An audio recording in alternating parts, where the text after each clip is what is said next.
We're here to talk about an health economic number we can all love, presented by a guy we can all love.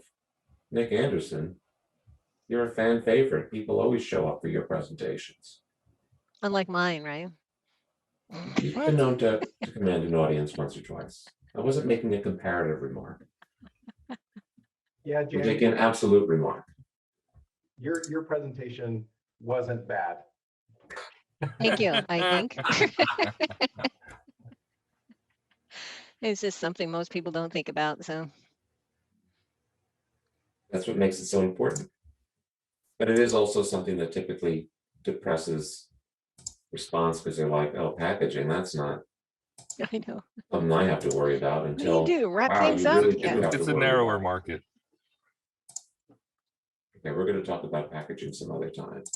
Yeah. Right now, we're going to talk about packaging our presentation to providers in a way so compelling that it'll say, we are absolutely going to reimburse for this.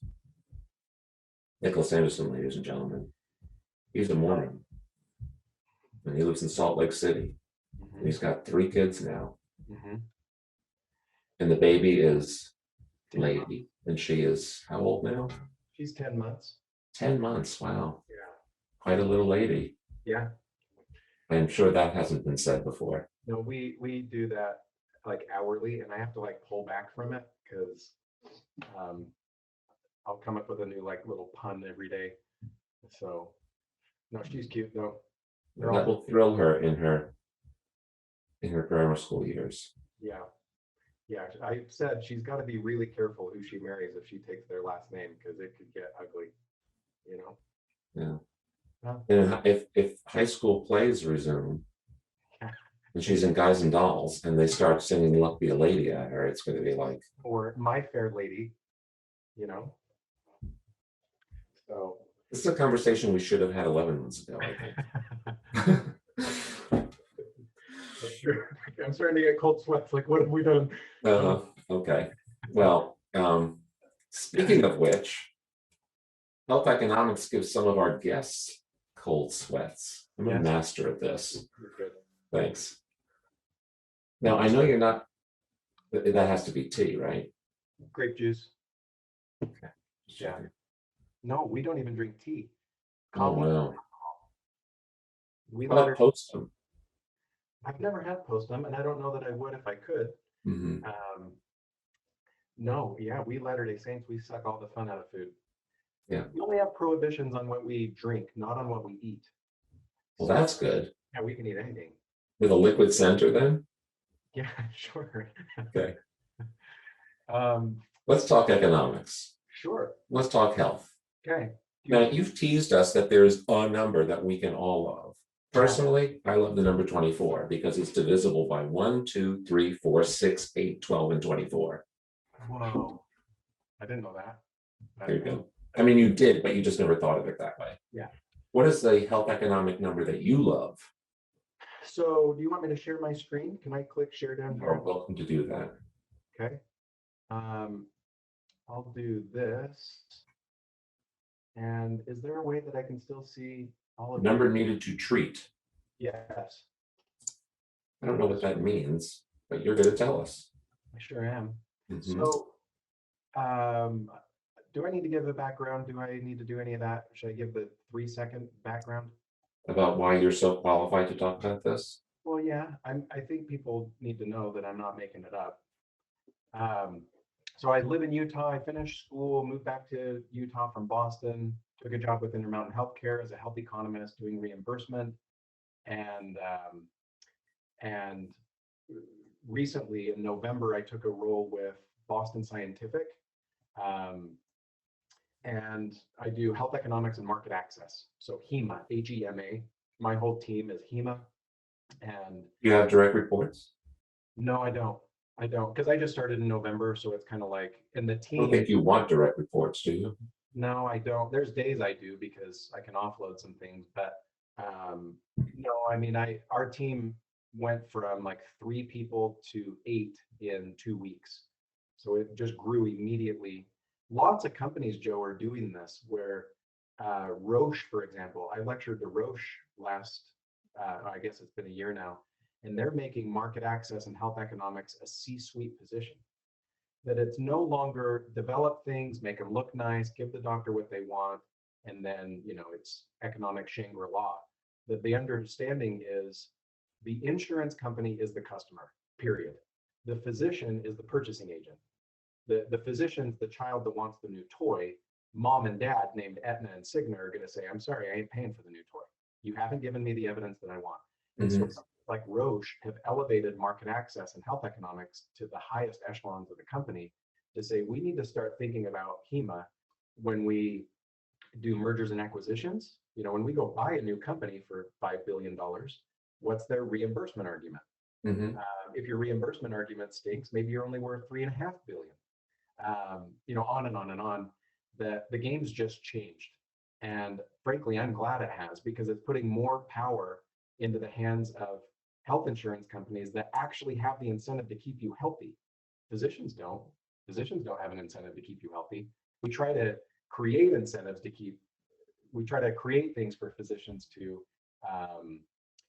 be incentivized to keep you healthy, but it just doesn't work. I wish I could tell you the discussion I had 11 hours ago with a physician who just said it. Like, I couldn't care less how much all this stuff costs, and I couldn't care less if you came back because I get paid again. And you're like, why do we keep developing stuff for you? We need to develop stuff for Aetna and Cigna. They're the ones that actually have the incentive to keep you healthy. Now, none of us like our health insurance company, one, because we've been told we're supposed to hate them, and two, because we don't have a relationship with them. I don't golf with Aetna. I don't live next door to Aetna. I don't, you know, he's not my uncle, my cousin. You do live next door to Intermountain Health, though. Yeah, I do. I was just there yesterday morning, in fact. Let me just, my friend Laura's on. Hey, Laura. And I'm going to bring you on camera, one, because I miss you, and two, because she's an actual doctor. Yeah. A pediatrician, in fact, and a well-followed one. So let's see if she's willing to come on and see if. I know Laura Jana. I know. I was going to say it's been a while. Hey. Good thing I dressed for the occasion, because, you know, I wasn't planning on being on camera. We should all look so bad. How are you? Very interesting conversation already. It's great to be joining in. Nick is, have you ever seen him present before? No, we had direct conversations quite a ways back, Nick, if I remember. Yes.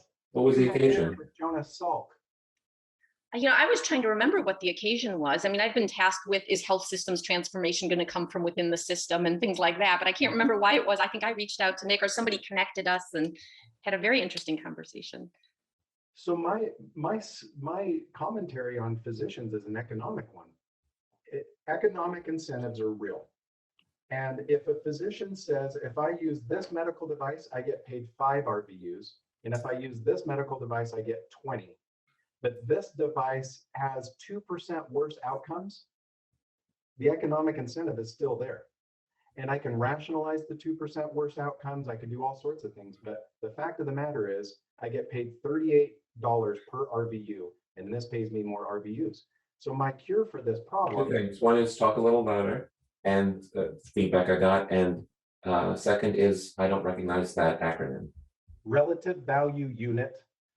Every medical procedure that has a CPT code has associated relative value units associated with it. What you get paid. What you get paid. Yeah. So if you do a heart transplant, that might be 500 RVUs that pay $38 a piece. 500 times 38 is what you're going to get paid.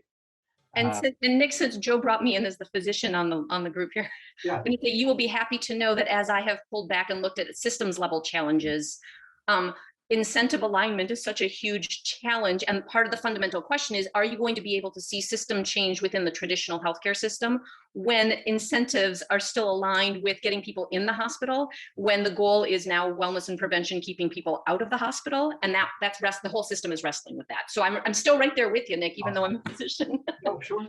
And I please, it's not a slam on doctors, and I'm certainly not an apologist for health insurance companies. I'm talking economics, you know.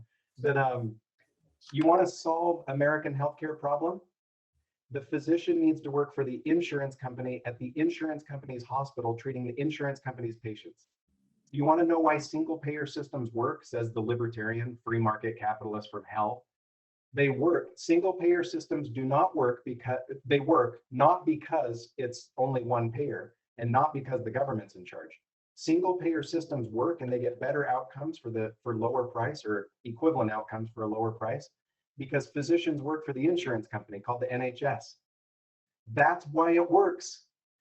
So me and a group of people from Harvard School of Public Health are getting ready to put together a manuscript for this to say Obamacare is not going to solve it. Medicare for all is not going to solve it. The way this works is that you have Aetna go down the street and buy up St. John's Hospital and take St. John's off the top and put Aetna up there. And if you have a St. John's insurance card, or if you have an Aetna insurance card, that's where you go to be treated by their doctors. It's the same thing with a gym membership. Boy, that makes like a lot of sense to me. Yeah, that's the solution.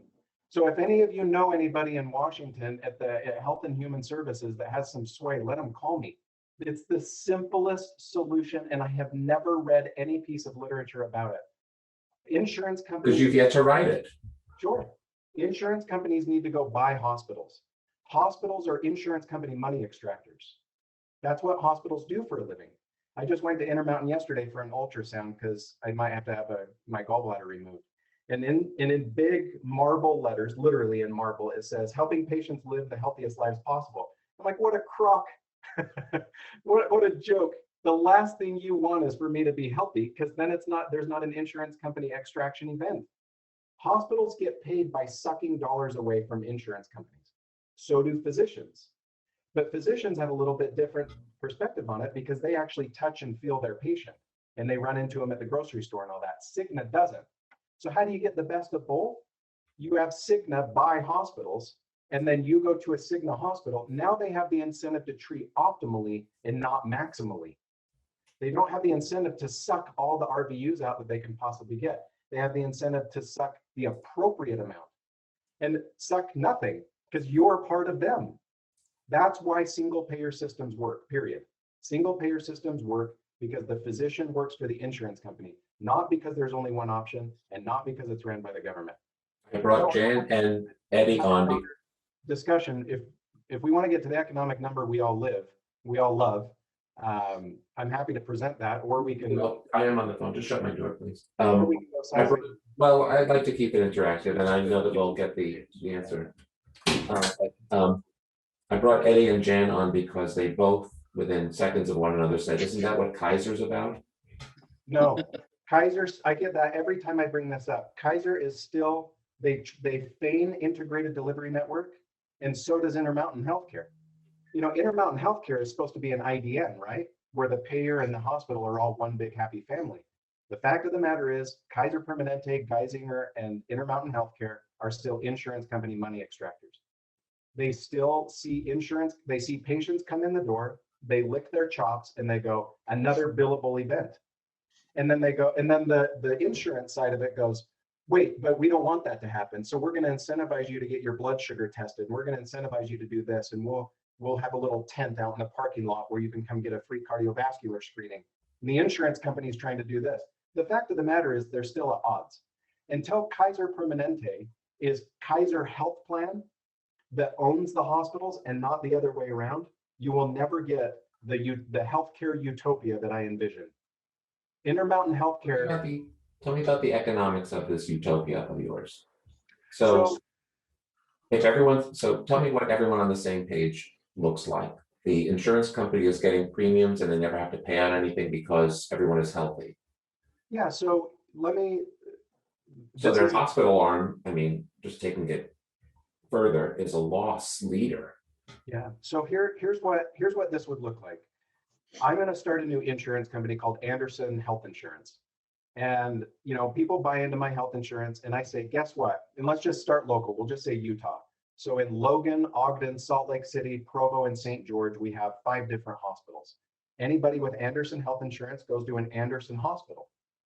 And you show your card and they go, come on in. You want an MRI? Because evidence shows that if you got an MRI every year, that we can find the incidental omas, you know, the little cancer that you had that we didn't know you had. we're going to roll out the red carpet for you. And you would look at your health plan, you would look at your coverage, and you get 1 MRI every year. You get 3 prostate exams, you get mammograms, you get all of these things per the evidence, right? And when you come in, there is no billable event. They're not looking at me as an opportunity to suck dollars away from United Healthcare, which is who I actually do have.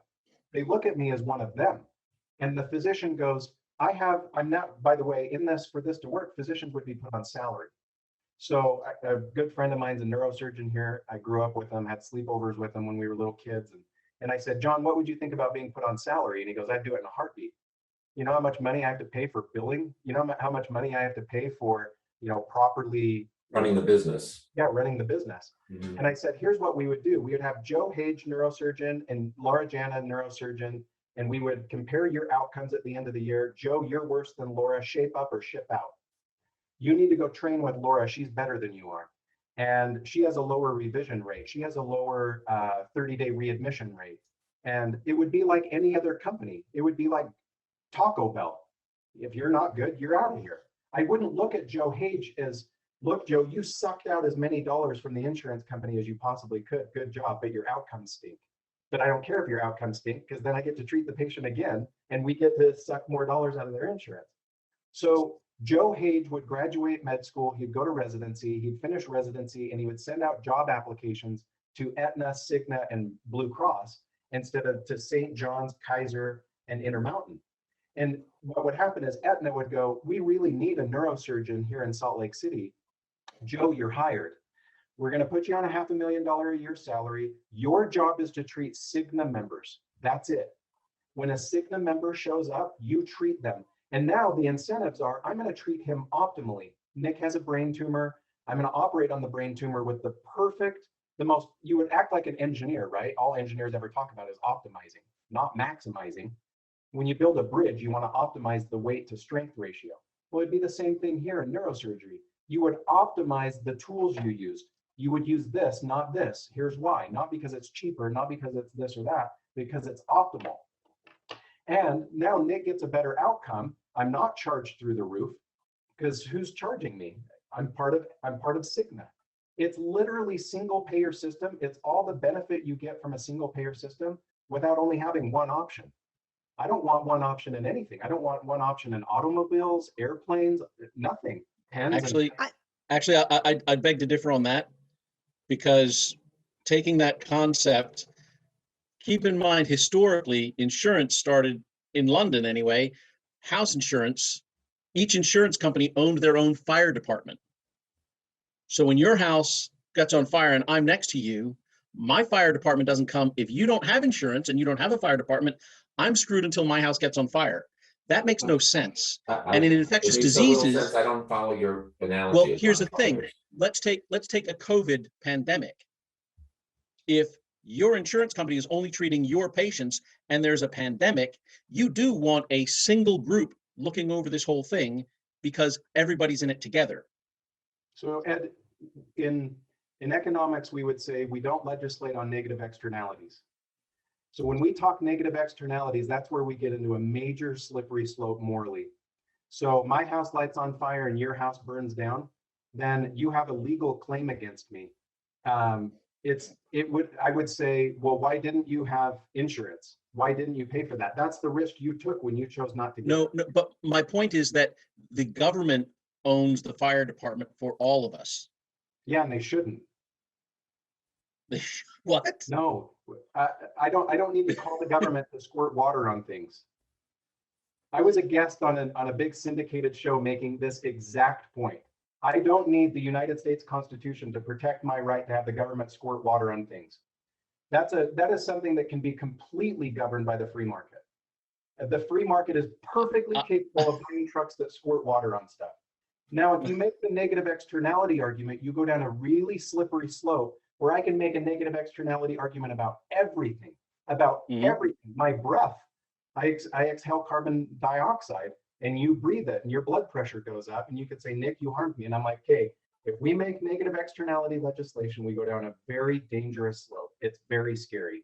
So what I'm saying is, if we want all the benefits of all the good things that come out of single payers, equal outcomes with the United States or better in many regards, and less money. How did they get it? We always hear talk about the UK and we talk about Denmark as these like, utopian, medical things.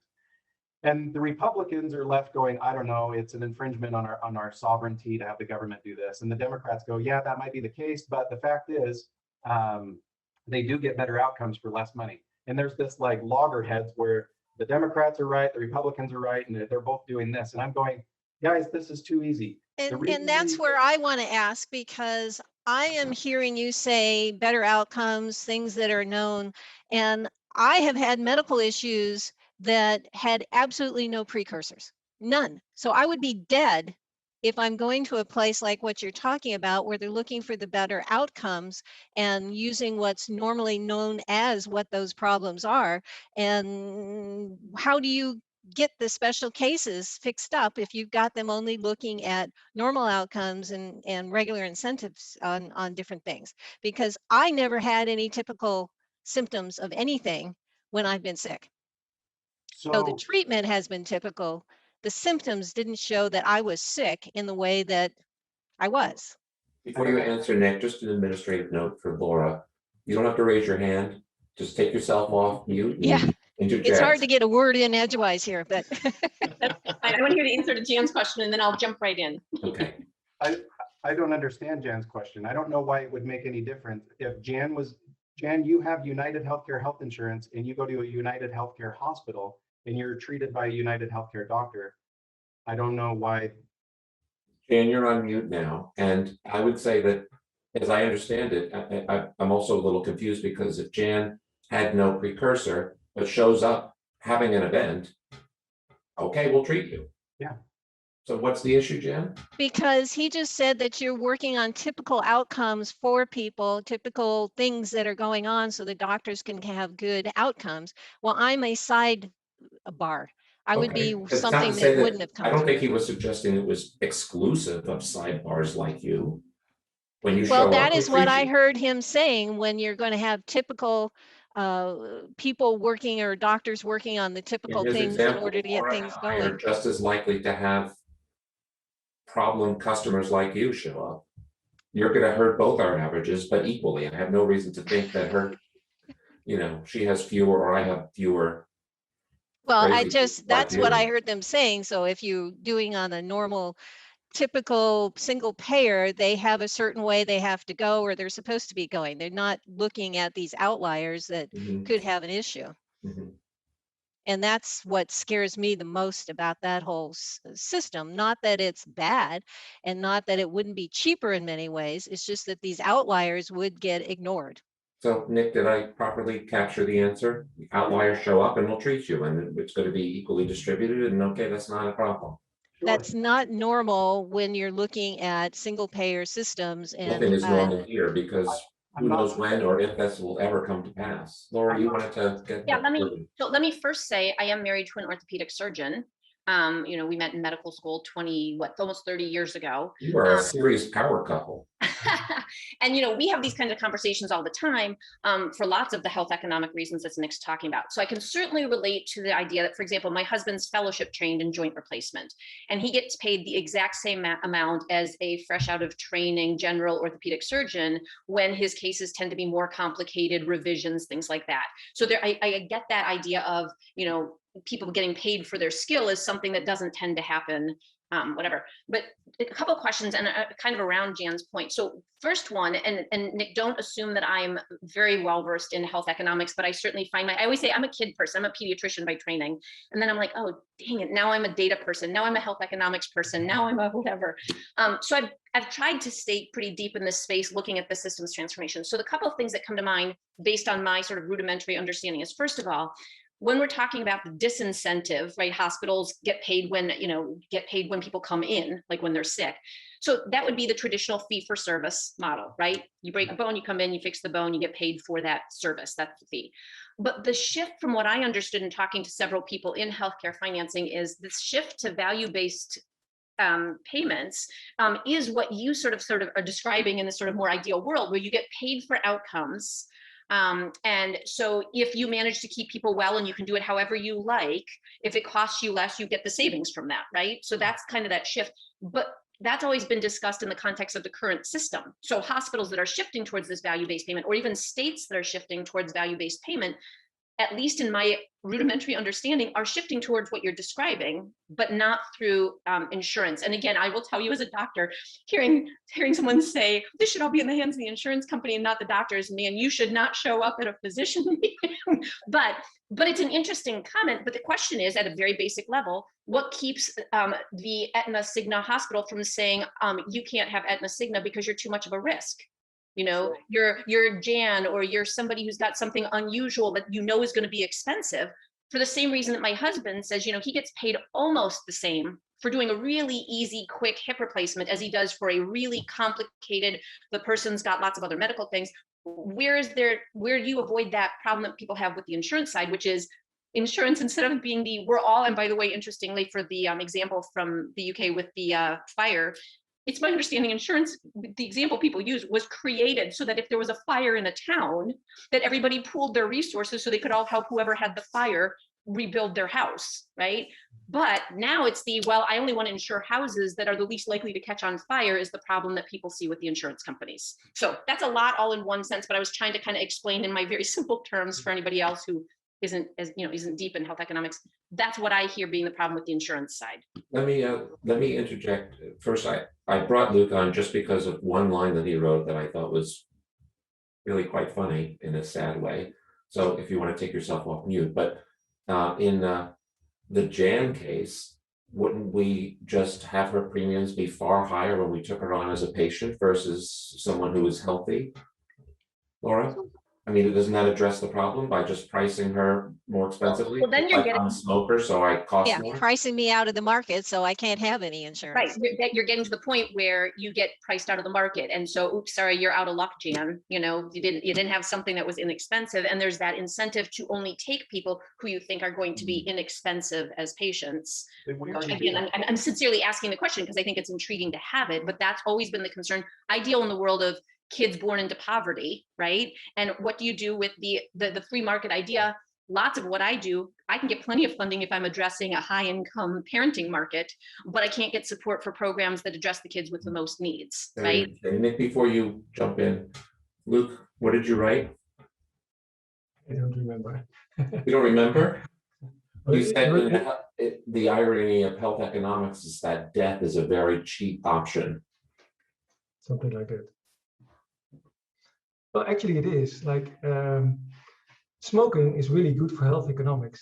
You start paying your insurance premium, and then at an age of 60 or 65, you get lung cancer, you die, and there's nothing you can do about it. So you have a very cheap death. How interesting.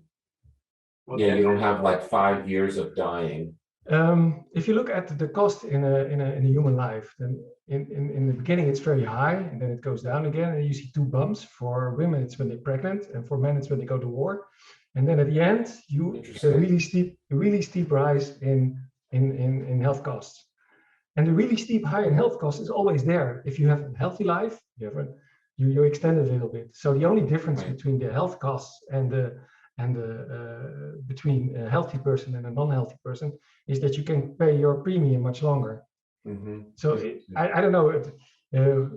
I remember that I was in Provo last year, and I was walking in the street of Nick's Anderson. I couldn't meet him because of COVID. But in generally, health economics is really always baffling me because if you, how much do you pay for your health to keep it Right. For the other side, for the insurance company, it's just an economical question. How much premium do you pay, and how much cost do you make on that person? This might be a fitting time to welcome to our show the presenter of today's discussion, Mr. Nick Anderson. In fact, thank you, friends. I'm going to purge you all and let Nick get in a word in edgewise in Nick's presentation. Should we just stop the discussion for another day and go on to number needed to treat? Yes. No, let's handle this last bit that Laura and Luke brought up. And Luke and Laura, how do you like that? You Americans will get it, or the older ones anyhow. Do you have a, there was a lot thrown at you. Do you have a, In a brief 35-minute discussion, we can't answer all the questions. There's nothing that was brought up that I haven't already considered. The malincentive to bring, what happens with somebody that has spina bifida, and they're going to cost more money because they need these expensive spine surgeries and all of these things.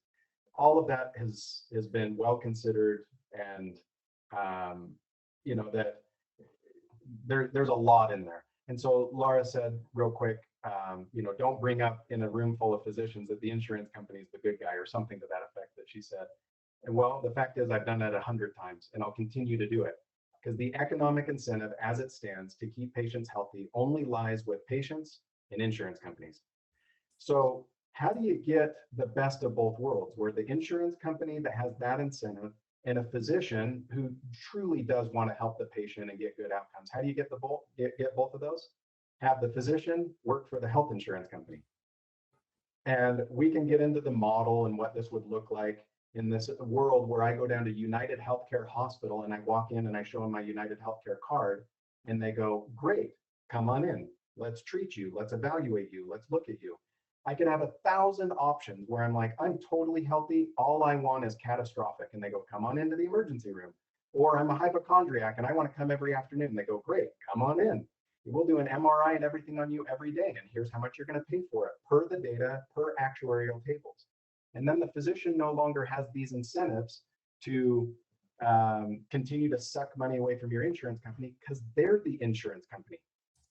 So all those things, what do you do with a spina bifida patient or a patient with that shows up with lung cancer and all those things, on and on and on. It's been well researched and well discussed.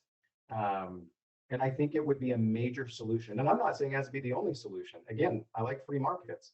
Let's have United Healthcare go buy up 10 hospitals. I have literature showing that they're doing it, by the way. And if you want to have other conventional, go for it. But I wrote an article a bit ago, Joe, that the health economic or the the healthcare runaway cost problem and the student loan runaway cost problem are exactly the same economic problem. Universities are student loan money extractors.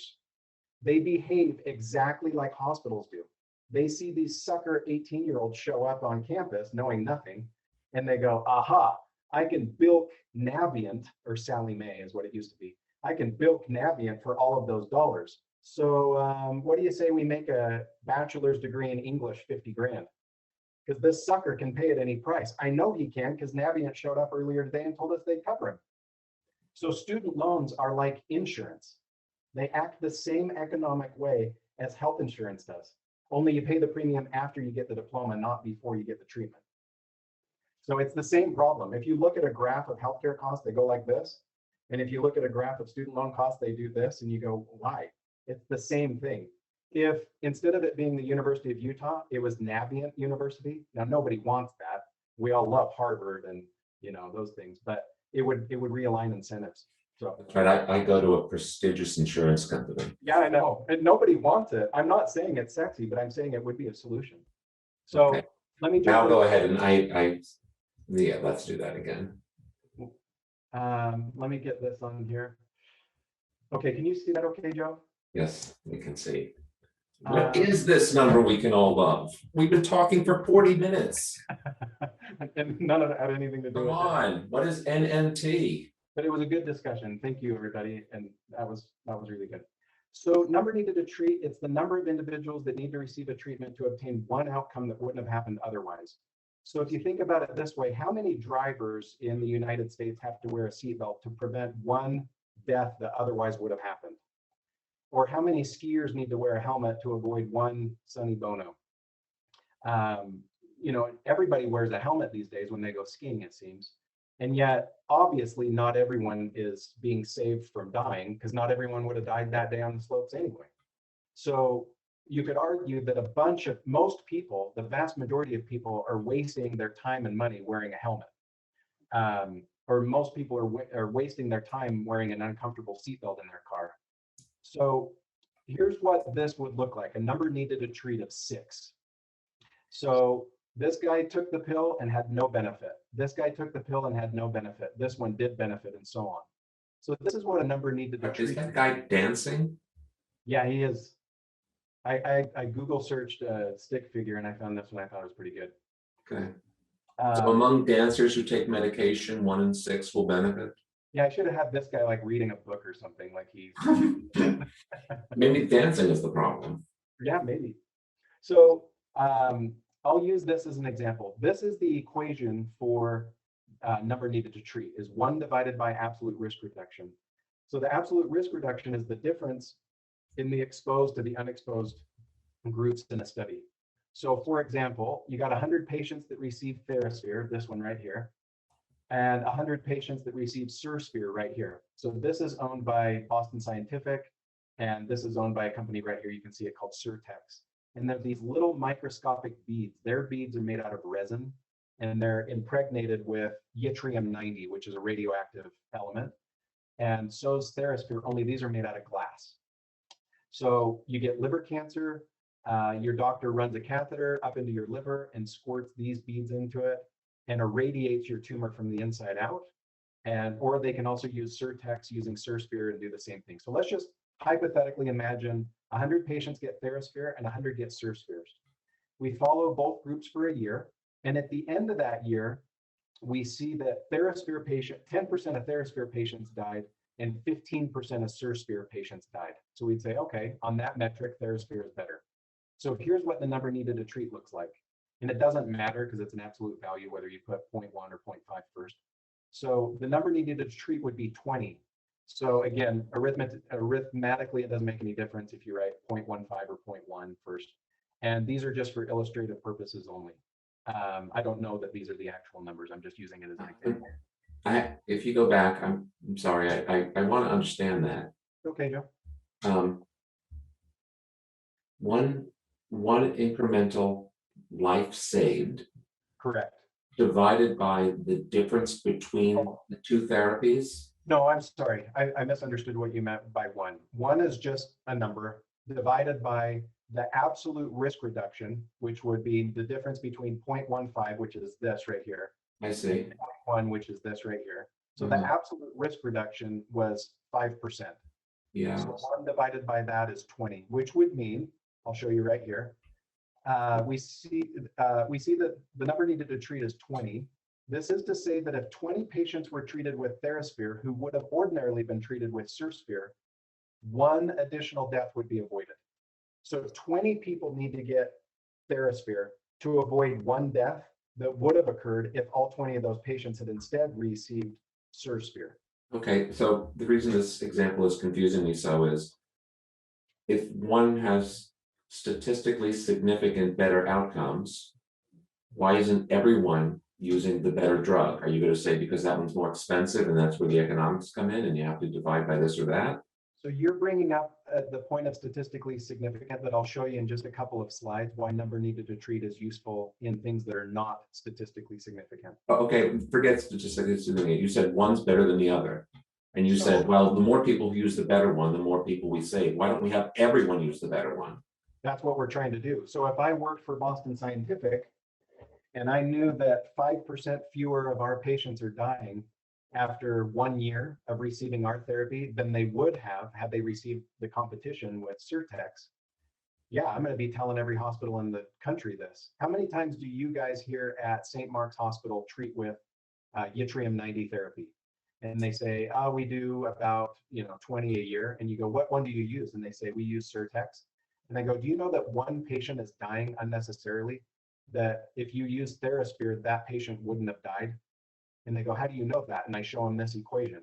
And I say, simply speaking, there's a 5% less incidence of mortality using TheraSphere than SurSphere. 1 divided by that minus that is 20, which means 1 out of 20 is dying because you're using SurSphere instead of TheraSphere. So that's how you use it in marketing, is you go, guys, here's the numbers right here. This is a multi-centered, prospective, randomized, blinded, again, all the numbers are for illustration, so I'm just making it up. But that's It's another way of presenting my clinical study that says I'm 5% more effective than that. Yeah. So when you go into a room like at a value analysis committee, and you just start saying 2% and 20% and 15, it discombobulates even the most. When you talk about lives lost, that's concrete and I can relate to it. Bingo. And not everybody on a value analysis committee is schooled in statistics and all those things. So you come in with a nice round number and it's easy. And you say 1 out of 20 patients who ordinarily would have died won't if you use our therapy instead of our competitors. And so while I don't know how many slides you have, the main takeaway is the health economic number that everyone can love is NNT, number needed to treat in order to save a life. Life or limb amputation or 1 nocturnal urination that shouldn't have happened or 1 migraine or 1 ingrown toenail. So I'll whiz through these. So I want to get through all of them. It's very interesting, and I've never heard the term before. Do you find that it's, I'm just not the target for that, I guess, but is that a term that you're introducing or it's well known in the industry, or I've just never heard it before? Give me a couple more slides and I'll show you one that actually says exactly what you're saying. So number needed to treat has been around forever. And I bet most people on this call have done number needed to treat analyses in their head. I mean, how many things of broccoli do I have to eat to help me avoid colon cancer that I would have got if I didn't eat that broccoli? 500, things of it, 1,000. We do this all day long. And essentially what you're doing is 1 divided by absolute risk reduction. So Joe, I'll answer that here in just a second. This is also to say that 19 patients will still be alive in 1 year, whether they receive TheraSphere or Sursphere. So that's the other way of looking at it. It essentially has no benefit one way or another in terms of mortality, whether you got one or the other for 19 of these 20. The 1 avoided death was only attainable because of TheraSphere. So who's the 1? Well, all 20 have to be treated. Only a companion diagnostic would narrow that number down to find the 1. That's the trick.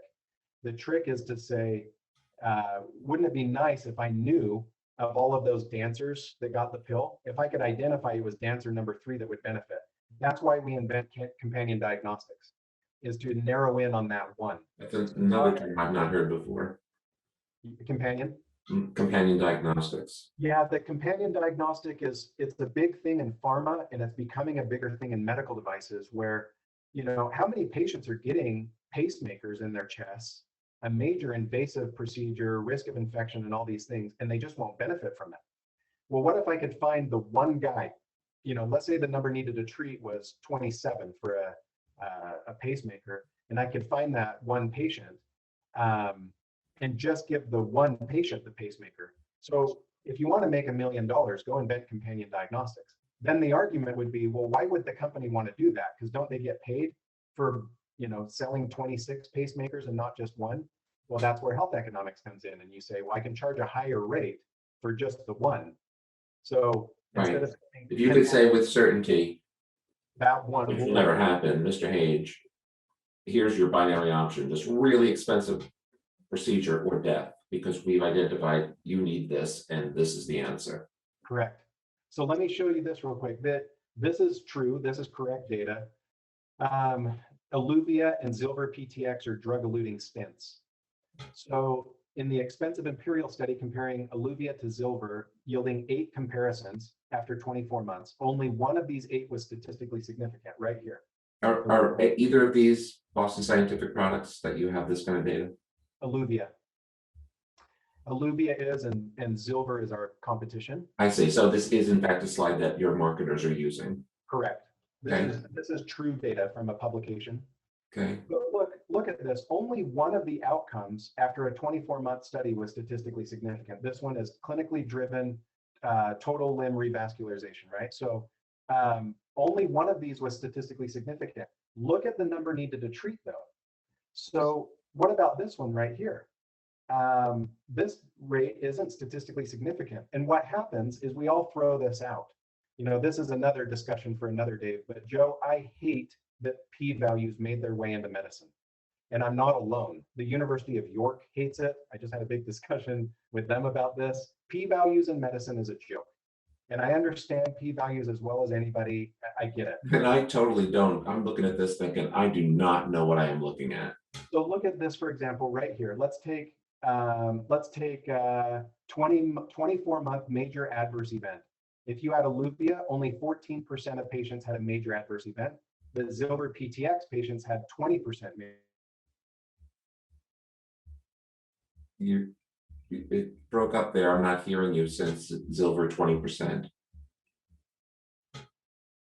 And now I cannot hear you. Did I freeze up? You did, but now I heard you say, did I freeze up? Okay, so right here, Eluvia did better in terms of major adverse events versus Zilver. But the problem is people throw this out and they go, well, you weren't statistically significant. So how do I know that that outcome wasn't by chance? Remind me p-values? P-values tell you if something is statistically significant, and it has to be greater than 0.05 or less than 0.05, excuse me. Less than 0.05. But this number isn't less than 0.05. So that's like the 5% on either side of the bell curve. yes. Thank you. Correct. Yeah. So you don't know on which end of the bell curve was the statistical outlier. So, but look at the absolute risk reduction and then look at the number needed to treat. This is why those of us who consider ourselves Bayesian, there's like Bayesian type health economics and I remember the term, but this is so stupid that we're throwing this out because it's found by chance. Well, the fact is we did a randomized prospective multi-year study, multi-centered study, and here's what we found. And you're going to discount the fact that 1 in 17 patients didn't have an adverse event that would have had they received Zilver. And now you can say, well, Nick, that's the very point of having statistical significance. It sets some sort of a guardrail that says, look, if you're outside of this, there's too much of a risk of this being by chance. And I go, even this one, that's 0.08. I mean, it's almost 0.05. You're going to say that these 15 patients happened by chance, that they did better. So I love number needed to treat because it brings some sound discussion in the room. And you can say, guys, I understand statistical significance as well as you do. The fact of the matter is 1 out of 15 patients didn't have a TLR that would have needed it had they, got our competition. So look at this. The name of the article is Psychopharmacology, Number Needed to Treat an Underused Measure of Treatment Effect. So Joe, this is what you just asked, like, is this a new thing?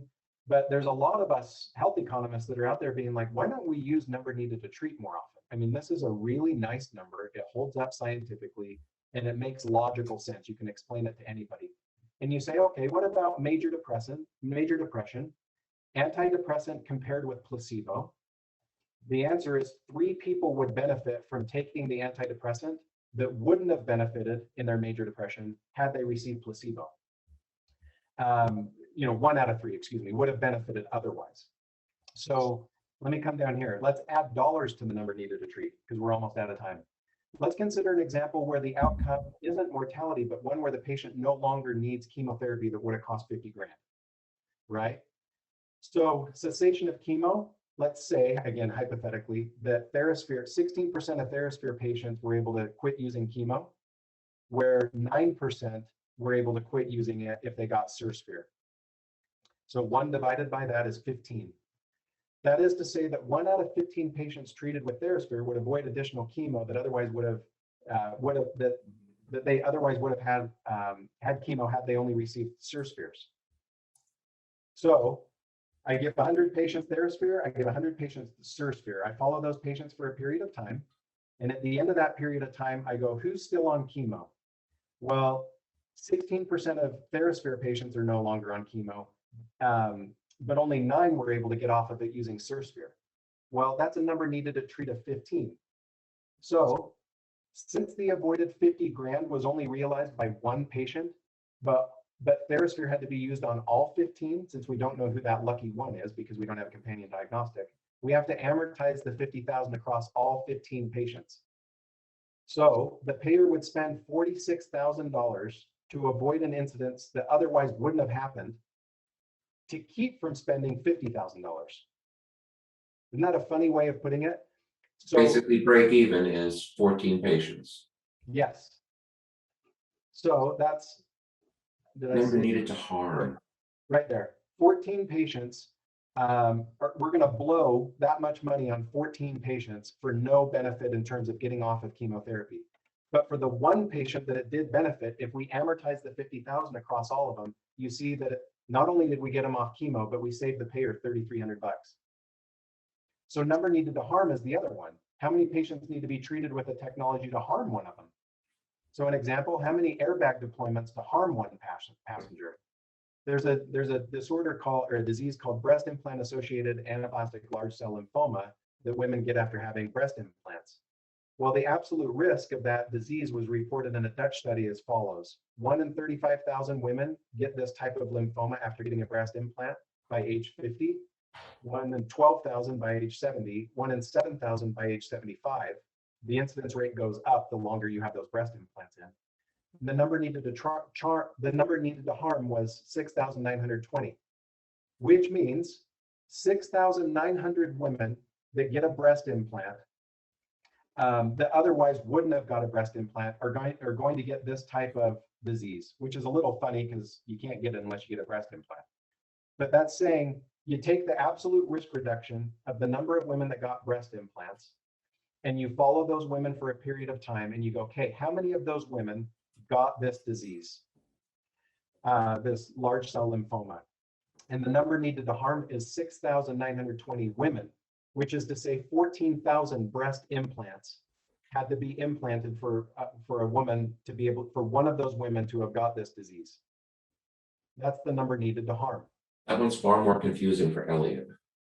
So look at this. Think about the airbag thing or the seatbelt thing or the helmet thing. How many skiers wear a helmet and it hurts them? You know, I don't know what damage could come from wearing a ski helmet, but you know, you wear this helmet, and when you get in your, when you hit a tree, and you actually would have done better without the helmet on. Mm-hmm. That's never needed to harm. How many patients are going to receive Prozac this year and have a heart attack because of Prozac? Mm-hmm. So if I take 100 patients and I give them Prozac, and I take another group of patients and I give them placebo, and I see who got a heart attack here versus who got a heart attack here, 1 divided by that absolute risk reduction, that's when you sit down with your patient as a physician and you say, just to let you know, there's a 1 in 46 chance that you're going to have a heart attack from taking Prozac. That's So you're going to conclude that number needed to treat means to subtract out number needed to harm in order to come with a net benefit? You're a genius, Joe. That first paragraph. I'm a genius. I know. If your number needed to harm is less than your number needed to treat, you just nailed it, Joe. And the harm is greater than the beneficial treatment effect. Right. Well, that, I mean, you said it in a very intelligent way, but that's on the surface quite obvious. If more people get hurt riding this bike, then more people get there. No one wants to ride that bike. Right, right. So here's aspirin, Mhm. you know, 81 milligram baby aspirin. Mhm. So if I take, the argument is there's very little risk with aspirin. You're taking 81 milligrams a day. You know, what harm could come? You know, there is a risk of bleeding, but what if the risk of having a heart attack is even higher, or the risk of a stroke? Well, this has been done. This has been researched to death. If any of you are interested, go to NNT.com. It's a group of nerds that have built the coolest website in the world. That's where I got this data on this slide from in particular. I've been going to NNT.com for years. But look how interesting this is, Joe. I mean, benefits and harms associated with use of aspirin for primary prevention. And then they said prevention again, editor error. So for all-cause mortality with taking aspirin, there's no benefit. There's no number needed to treat benefit. There's no number needed to harm benefit. So now what if we come all the way down here for ischemic stroke? Well, this paper showed an absolute risk reduction of 0.16. So 1 divided by 0.0016, you're going to have a number needed to treat of 625 people. So this is to say that 625 people are going to take aspirin. And one person won't get an ischemic stroke. Bingo. Which means 624 are wasting their time and money. Mhm. Now, what if it's worse than that, Nick? What if they're getting ulcers? What if they're getting bleeding? You know, that's these down here. Look at these studies. So now we've got intracranial bleeding. So my number needed to treat is less than my number needed to harm. We're good. On the net, you're probably better off to take aspirin for the prevention of an ischemic stroke or a heart attack. You don't need to worry so much about intracranial bleeding or major bleeding. The risks outweigh the benefits from a number needed to treat, number needed to harm standpoint. Mhm. Number needed to treat is a single number that illustrates how many patients need to be treated to obtain a benefit for one of those patients. On its own, it's a useful number to illustrate the usefulness of an intervention. Coupled with dollars, it's an effective, albeit not complete, tool to illustrate a simple health economic argument. I think you need an NNT, the net number to treat. Yeah. And take that table and put them into one and say, these studies said it was 100. You'd also have to adjust to make sure that the patient populations were equal, that they were all 65 to 82 years old. They were all men and women of the same percentage. But if you could do that, you could do that net. So to put a bow on this, I like number needed to treat because not everyone I work with on this computer is a health economist. And so sometimes I have to go, let me put it this way. If 100 patients got Illuvia or 100 patients got Zilver PTX, this many fewer patients are going to have a bad thing happen to them if they bought that product versus this product. And people go, good, thank you for putting this into English because I don't do what you do and nerd out over this stuff. But it's a nice number. I mean, for people in the medical devices group that are working on medical technologies, and you go, I don't know that we're going to have this Major benefit. this mammoth benefit. I think we're only going to be this much better than the standard of care. Great. Do a number needed to treat analysis and go, 1 out of 14 patients that gets our thing for earwax is going to benefit that wouldn't have benefited had they not got our technology. And then you go, so I'm wasting my money on all the other 13. And you go, no, we took that into account when we priced our earwax treatment at $100. Taking the $100 and amortizing it across all of them, knowing you're going to waste your money on 1 through 13 to help patient 14, you're still going to be up by $2.19. That's the argument for the value analysis committee. Yeah. Yeah. So the $100 then is what you're charging the hospital, Yeah. and you're still going to make money relative to what you would if you didn't. Correct. That's the $50,000 thing. You're spending $3,333 plus $3,333 plus 14 times uselessly, and we admit that it's down the toilet. But for that 14th patient that avoids $50,000 worth of chemotherapy, you're going to save $3,300 in the end. Nick Anderson, you make health economics fun. Now we are past an hour, and some people will and have to drop off, but unsurprisingly, folks have questions. So this is all recorded. We will be sharing it. Those of you who need to drop off, you can return to it. Mark asks, the indirect purchasing is indeed the core of the problem. This is actually exacerbated by the indirect subsidy provided the corporate deductibility of health insurance. If the IRS changed the rules so that all income, including health insurance payments, is taxable, we would remove the incentive to offer higher cost health insurance programs. I think that goes back to the first point of that discussion. Sure, it's not something I've thought about, Mark. I think that'd be a fun discussion to have. I'm sure that there's more to my starry-eyed world of insurance companies owning hospitals, and you go to your correct one. I'm sure there's much validity to my point as to Mark's. That'd be cool to talk to him about it and learn. I don't know. I haven't thought about it. Another episode. Yeah. And then Eddie asks, do you think premiums should go up for those who don't take proper care of themselves, show up for their annual tests? Yeah, I do. I'm a big fan of discrimination. I don't understand why this guy eats Doritos all day and smokes a pack of cigarettes and washes it down with a 2-liter bottle of Coke, and he has heart attacks and my premiums go up. It doesn't work in car insurance. You get drunk and you get DUI. So you get billed for it, right? So yes, for those things that are absolutely in your control, yeah, I'm sorry. And now that's where we go, well, what if he has a ghrelin disorder? Or what if he doesn't produce enough leptin? And it's like, I'm sorry, I live in a different universe than that. I'm not saying Ed's making that argument, but people go, well, then it's like anytime you use the word discrimination now, you're no longer worth listening to. And I'm like, we discriminate all the time. I discriminate who gets to come in my house.